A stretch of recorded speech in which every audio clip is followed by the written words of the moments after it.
Hey everybody, welcome back to the Pixelist. I'm Will, and today we're here to talk about episode 3 of the Legend of Vox Machina season 2. Now, real quick, spoiler warning, if you haven't seen the campaign this show is based on, then obviously certain details and Easter eggs are going to spoil aspects of the show for this season and potentially beyond. That being said, if I ever tread heavily into like a massive moment type of spoiler, I will give a threat level midnight warning, and as long as that symbol's on the screen, and you don't want to know, just mute until that symbol leaves the screen, and then you'll be safe again. Other than that, when this video comes out, we are going to be getting really close to when episodes 4, 5, and 6 drop on Amazon Prime. If you would like to watch along with me, Blake, and the rest of the community, join our Discord. We had a watch party for the first 3 episodes, and we are going to have watch parties for every set of episode drops for all of season 2. So, would love for you to join us. If you'd like more details, like I said, join the Discord, and we will be figuring out the exact when and where there. So, without further ado, let's dive into episode 3. Alrighty, in this first scene, there's just a quick couple of details I wanted to point out. And to begin, let's take a look at Vorgal's ice. I just thought this was awesome, that it's been a few days since the initial attack, and it's in close proximity to Thordak and his Hellfire, and this stuff has still not melted. It just goes to show how strong these dragons are. Moving on from that, we get a quick line from Umbrasyl telling Thordak that Westerin is on the brink of ruin, and that's just a nice bit of foreshadowing because the story is about to head in that direction. And finally, in this scene, this next NPC looks like he's brought his offering straight out of the 100-Acre Wood. The jug is probably just playing into that joke, but it could also be an homage to a magical item that Grog actually loots from one of these dragons in the campaign. We'll have to see. Alrighty, as we pull back from this scene, it's revealed that Pike has been having a vision, and this is most likely a representation of the Scry spell. Now, as you can see, everyone is gathered around here except for Vax. He is away scouting ahead. Now, this is something he would often do in the campaign as the rogue, as the stealthy one. He would scout ahead and report back before the crew made their big move. And one detail I love in this scene is that when Vax does come back, he kind of startles everyone. Everyone turns their head to see what that was, except Vex, because of course she wouldn't. She is more than familiar with his ways. One other quick thing in this scene is that we have Percy say, "The bad news?" And they got to be doing this on purpose at this point. Like I mentioned last episode with diplomacy, bad news is a name of one of Percy's weapons, his gun. So I'm interested to see if they keep doing this. Next up, we've got Pike casting Detect Magic to see if there's anything funky going on since they can't find this temple. She is unsuccessful, so next we have Scanlan using Scanlan's foot to go ice skating. And the detail I love here is, he bites it and everyone's laughing at him, especially Grog. But then as soon as it's revealed that he might actually be in danger, Grog is on it instantly. He goes with reckless abandon to go help his friend. And I just love that detail. Grog and Scanlan are best friends in the campaign, and it just warmed my heart.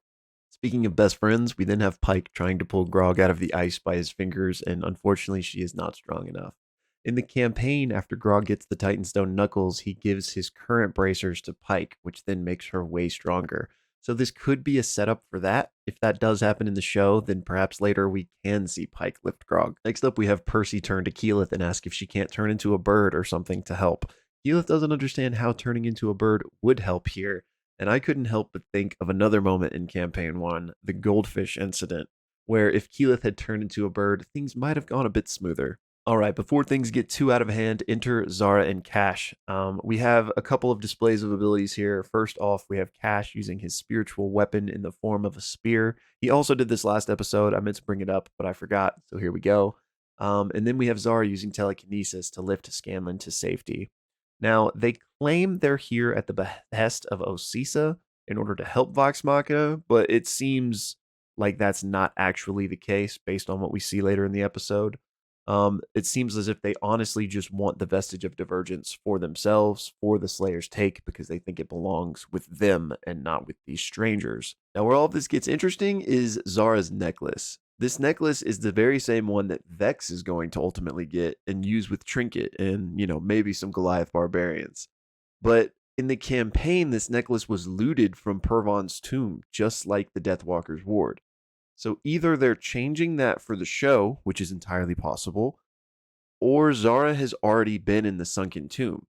And there are a few things that could maybe, lend credence to that theory.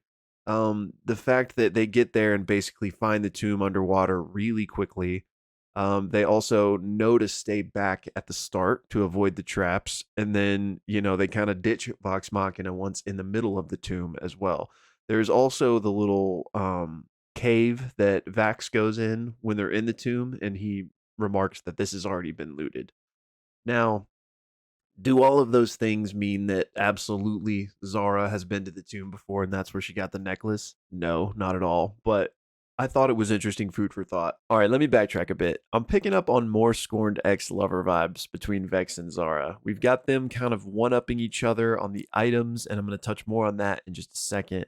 But we also have them kind of, going back and forth during the battle later. And, they do ultimately save each other a number of times. This moment in particular, we have Zahra casting Eldritch Blast in order to make sure Vex doesn't drown. Now, would she do that anyway? Maybe, but it just feels like there's an extra level here. Speaking of romances, there's a dynamic to touch on here between Cash and Keyleth. In the original campaign, there was a bit of a vibe that culminated in Cash stealing a kiss from Keyleth, and it'll be interesting to see if we get that same moment in the campaign. They're having a couple of flirty bits here, and it's also leading to a bit of jealousy from Vax, so I could see the payoff in the kiss happening and then ultimately leading to maybe a bit of a revelation between Vax and Keyleth. We'll have to see. All right, back to the campfire. We have Zahra and Cash explaining to Vox Machina about the tomb and about Pervon, the champion of the Raven Queen. Vox Machina gets a big laugh out of this name, and Scanlan even says something about the pedo bear. And this is lifted directly from the campaign. Kind of a recurring thing in Critical Role is the cast making fun of Matt's NPC names. So I'm glad that they included this bit in the show. One of the highest of the Order of the Raven Queen that fought in her name was... Where's the actual information here? There we go. Was named Pervon. Yeah, he was. Pervon? Pervon. P-U-R-V-A-N. Last name, Pedobear. We're running out of good names, aren't we? We've finally gotten to the end of your list of good names. Oh, you guys are cruising to a TPK today. Not on the anniversary, Matt. Not on the anniversary. This is great. It's your Pervon. Cash and Z left, staring at the bodies. Pervon. Yes, on get the your second- Pervon. Yes. Emphatically. Oh. All right, that's Pervon, Matt. more hit points under these guys. Alrighty, now let's take a look at the goodies in the bag of holding. First and foremost, we've got the vial of holy water that Pike picked up from Gilmore's. We also have the satchel that Vax picked up. And a lot of you guys pointed out in the comments of my other breakdown that this could be the deck of many things. Yeah, it totally could be. My only hesitancy, and the reason I didn't explicitly say that in the other breakdown, was just because, is Gilmore really going to have just a deck of many things sitting out on a shelf? Maybe. I mean, maybe it's not that deep, right? I hope it is the deck, because that would be amazing. And if it's not, I hope they do still get one, maybe in the same way they got it in the campaign. Anyway, I digress. Next up, we've got a rod, which I believe to be an immovable rod, and then we have some rope, which I believe to be endless rope. Both items Vox Machina actually had during the campaign. Next up, we have this hand, and if you'll recall, during episode 1 of season 1, Vox Machina gets into a bar fight, and they quite literally disarm Agar. Grog is then seen stuffing the hand into the bag of holding afterwards, so I'm glad to see they're keeping up with continuity here. What is with Vox Machina and dismembered body parts? And then finally, we have this sandal, which I believe is the sandal of Gygax. This is an item that showed up in Gilmore's shop in season 1. I'm not going to go over all of it again here. If you'd like to find out more, definitely check out my breakdown back from that episode last season. But I think the joke here is that they just snatched it up in Gilmore's shop in the earlier episode this season. So it was fun to see it again. And then, of course, we have the broom, which I spoke about last episode, but at some point the characters are going to find out that this thing flies. All right, now let's move on to the most important item in the bag of holding, the belt of dwarven kind. Grog gets this out, puts it on, and is blessed with a glorious beard.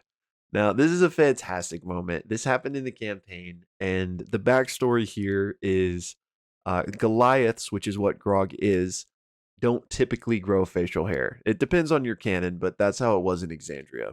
And Travis really wanted Grog to have a beard. So at some point, they come upon this belt, the belt of Dwarven kind. And how it works is every morning you have a 50% chance on your dice roll to successfully grow a beard. And this was something Travis, tried every day. And I don't remember exactly how long it took him, but it was like a journey. And so the day he finally rolled successfully and got the beard was like a huge triumph for him. He was so happy. And this this plays into a moment we get later this episode where the monster chops off half of his beard.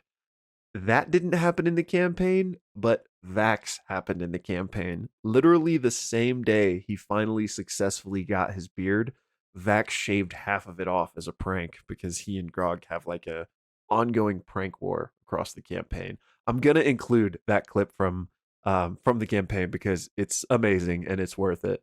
But this moment in the show just put a huge smile on my face. I knew they were gonna have to do it. And after seeing season 1 Grog with no beard, which was fine, I'm so glad to have bearded Grog finally join the party. And I think one added like layer of depth to this, which could be cool, and maybe I'm reaching, is the fact that Grog just had this encounter with Earthbreaker Groon last episode, who had a glorious beard, and now he's rocking one too. So I feel like he's kind of getting an extra level of satisfaction from emulating Groon.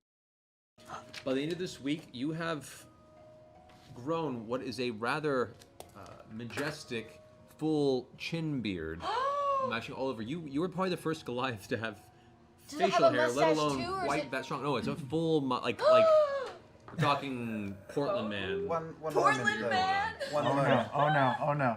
Another thing that I did Brew coffee. was go off and get some like a lathering cream, Okay.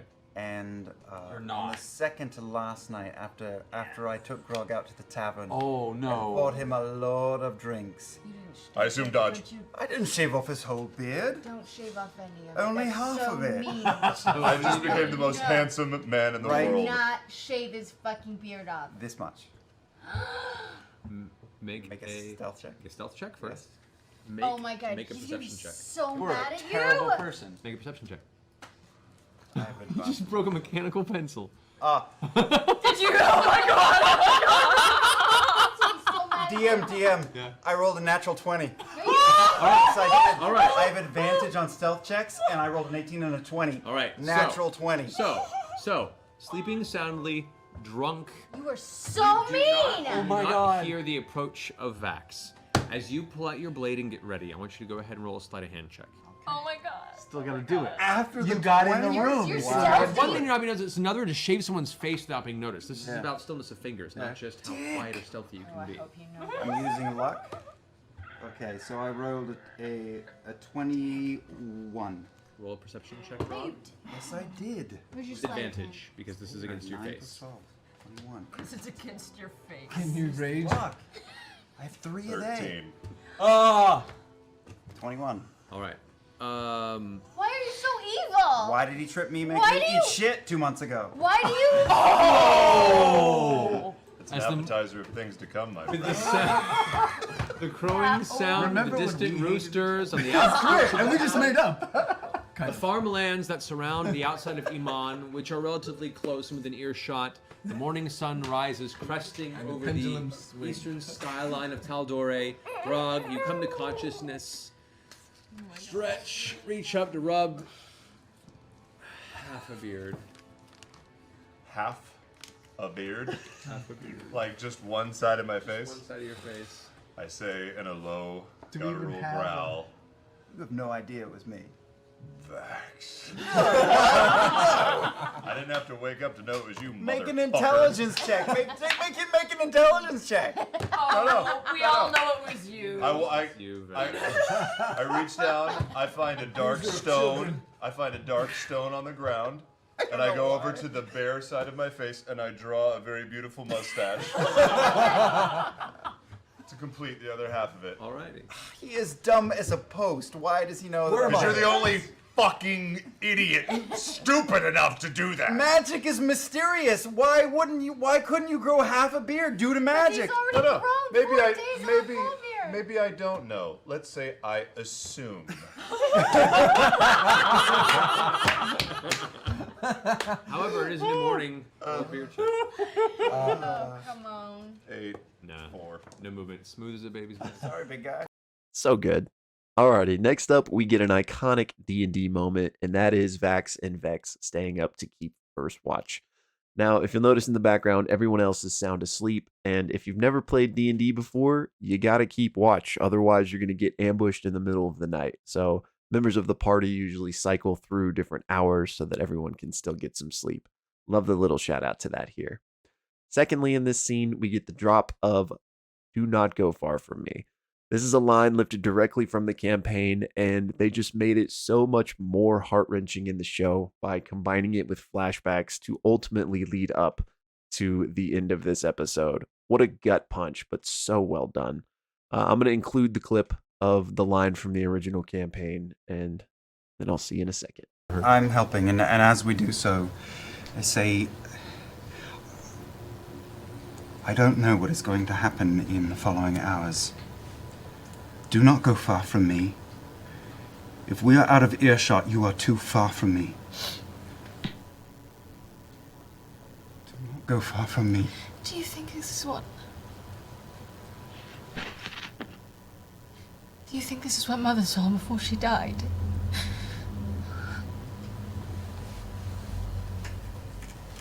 Do not go far from me.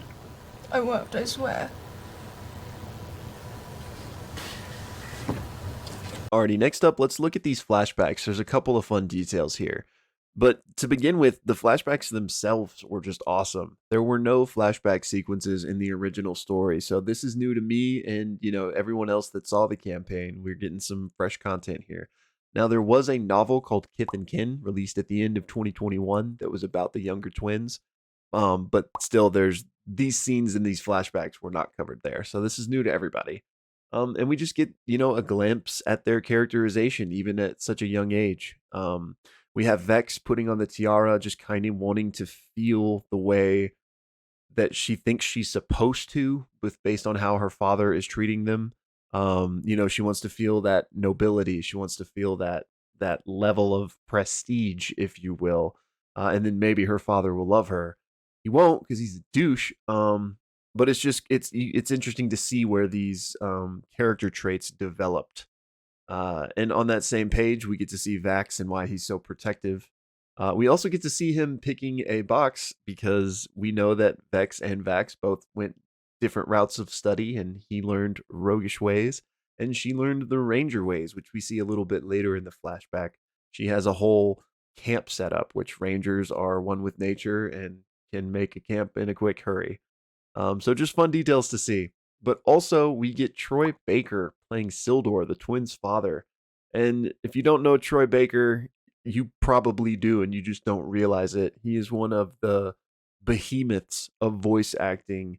And a lot of the cast know him because, they're all voice actors, so they've all worked with each other on one project or another. And it's been a long-running thing of, I think they've been wanting to get him to guest at some point on the show, so it's fun that they've gotten him to appear here. Alrighty, back to the present. It's the next morning, and we have found the underwater temple, thanks to a spell from Zahra, which probably isn't anything in particular, but it might have been locate object, or it could have been find a path. Regardless, they need to get down there, and so they look to Keyleth to use her magical abilities to help them with the water parting. She says, "I'm not that great with water," and this is kind of a clue into her character arc on the whole. She is of the Arashari, and she has not undergone her Oramente, which is going to the other 3 elemental tribes and learning from them. So I just thought this was cool, and she uses her wind, which is the only one she is familiar with, in conjunction with Zara's telekinesis in order to get the job done regardless. A funny thing is when they go down here, Vox Machina indoors, Grog is having trouble. But it's because it's a pull, not a push, which honestly, in terms of physics, would be the only way this could work being underwater, right? If it was a push, the thing would be flooded. So kind of a fun joke, but it also makes sense. Alrighty, so now we enter the sunken tomb and we have our first proper dungeon crawl of the show. This is just so fun, navigating traps, finding secret passageways. What is more D&D than this? We also get the encounter down here with the Adaro, I believe they're called in the show, And these are more than likely based on Kuatoa from D&D, which are, basically fish humanoids just like the Adaro are. Um, but, funnily enough, there are spellcaster Kuatoas that can control water and create whirlpools and vortexes, just like the final boss does here. So, nice touches. Alrighty, I want to touch on one aspect of this encounter in particular, and that is Grog and Pike. Pike gets her first glimpse at kind of the craven edged Grog. She sees him go on this absolutely manic bloodlust, just repeatedly stabbing this thing, and it scares her. She even starts to ask him about it after the combat's over, but doesn't really have the opportunity to get into it. And I believe this is setting up for a major payoff. And you know what? I'm going to threat level midnight this. So if you don't want massive spoiler for this season and you didn't see the campaign, mute until this symbol goes away. All right. I think this is setting up, when I mentioned this in my episode title breakdown, but for the payoff of Grog impaling Pike with Craven Edge and that kind of being the final straw in realizing that something needs to be done here. And I mean, that's what happened in the original campaign. And shortly after that, Grog dies. So I feel like not that they need to end every set of 3 episodes with like a death cliffhanger. But if I'm correct in when this should happen, I think that'll happen at the end of episode 6. So that could be another heart-wrenching cliffhanger. But anyway, yeah, I just think this scene is setting it up and it excites me. I mean, as awful as those things happening are, it's an amazing story, right? So the fact that we get that here makes me think we're gonna get that there, and it has me excited. So all right, let me run through a few other things in this combat real quick. We have Vax showcasing his blinkback belt that returns his dagger to him once again. We saw this in season 1. We have Scanlan using Scanlan's hand to carry everyone as Keyleth uses control wind against control water for this amazing shot. And I think this is also further set up for, showcasing how Keyleth is not as strong as she could be and will soon have all of these elemental powers. And then also we have Pike using her spiritual weapon, just like Cash has, but hers is taking the form of a hammer. And then I missed this earlier, but I meant to mention that Pike also casts light at the start of this dungeon, and she will cast it a little bit later as well. Finally, we have Cash casting either detect magic, find a path, or locate object himself. Again, it's probably not any of these specifically, but spiritually one of these to find that hidden passageway. All right, with that, we enter the emotional damage chamber, and I feel like this is worth a deeper look in and of itself. There seems to be a pile of bodies in the middle of the room, surrounded by what looks like some sort of, ritual circle or something. And the circle kind of looks like one of the Critical Role or early logos, but you really can't tell because it's mostly covered. But it could be a dice as well. But I think this is a clue that like something's happening here. And if you saw the season 2 trailer, which I'm sure you probably did, then you would remember there was this beholder-esque monster that showed up, and in the campaign they fought a beholder in here. So if you put 2 and 2 together, I still think Vox Machina has some enemies to fight while down here. And maybe that beholder gets summoned by whatever ritual this is. Maybe not, but I think it is a little strange that there's bodies piled up in the middle of the room. So Vex goes ahead, and like I mentioned at the beginning of this episode, he often went ahead in order to scout and check for traps, which is what he's doing here. This is when he finds the hole in the ground and goes to investigate and finds the shrine to the knowing mistress and a little bit more information about the Sphinx. However, while he's down there, Trinket actually finds this hidden switch. And fun detail here is that brown bears, which Trinket is, actually have the keen smell feat in D&D, which means they are essentially really good at finding things with their sense of smell. So it's a nice little detail that he's the one that finds the switch. Another interesting detail here is that there is a corpse right on top of this switch, maybe a little bit of an ominous warning, because this is also where Vex's corpse ends up landing at the end of the episode. This warning is not heeded as Percy, presses the switch, reveals the hidden sarcophagus, And he and Vex are like, let's check this thing out. Credit to Vex, though, she does check for traps. She has learned from her brother, and she is investigating the outside of this tomb and doesn't seem to find anything. However, Percy does not investigate for any traps when he reaches in and actually grabs the Deathwalker's ward. And those two things actually exactly happened in the campaign as well. Vex was trying to check for traps, but Percy just reaches in and takes it. And I'm going to include the clip after this segment. And so Vex is hit with this spell, and she is instantly killed.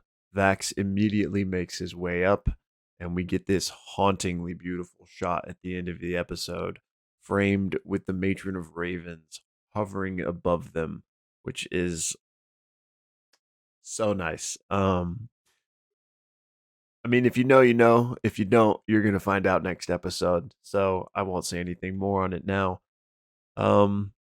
But yeah, I'm going to actually include the clip of this happening in the campaign. It's a bit longer, but it's, worth it. You can see how true to form this episode was to what happened.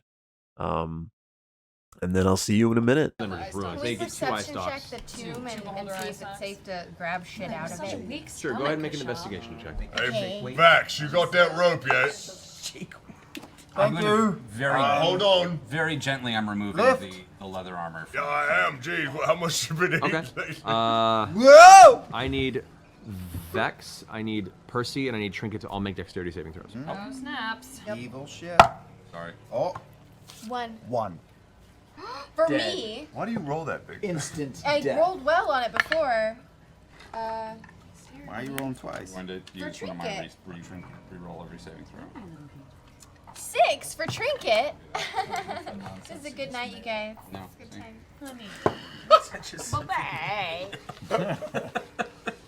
Did I find any loot in the bodies of the losers, the little guys? You find a bunch of shitty spears, Cheers. crappy leather, and Leather. through all them all about 12 gold pieces.